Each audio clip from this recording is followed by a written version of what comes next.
So what's up, kapreno?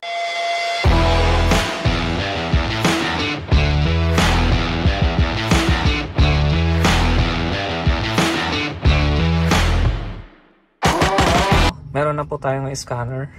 So sa mga gusto pong magpasama, mag-check kayo ng mga sasakyan na use, pwede kayo magpasama sa akin. Meron natin na ignition.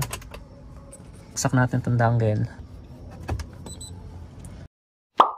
Scan na natin.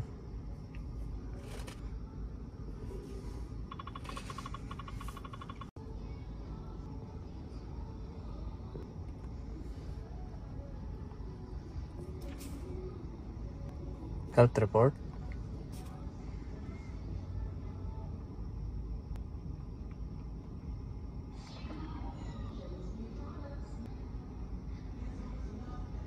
So mga kapreno, ayan yung lumabas na error.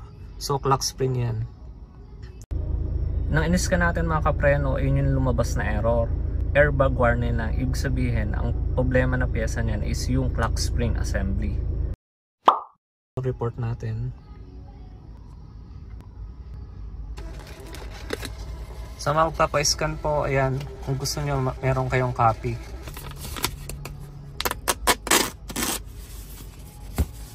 Ayan na po siya mga kapreno. Lumabas na error. Para hindi kayo maloko, para sure, scan po muna natin. Dito yan. I-update ko kayo siguro kung kailan darating yung parts. Order mo na ako ng original na parts ng pang Hyundai. Yung clock spring yun. Kasi syempre katagalan.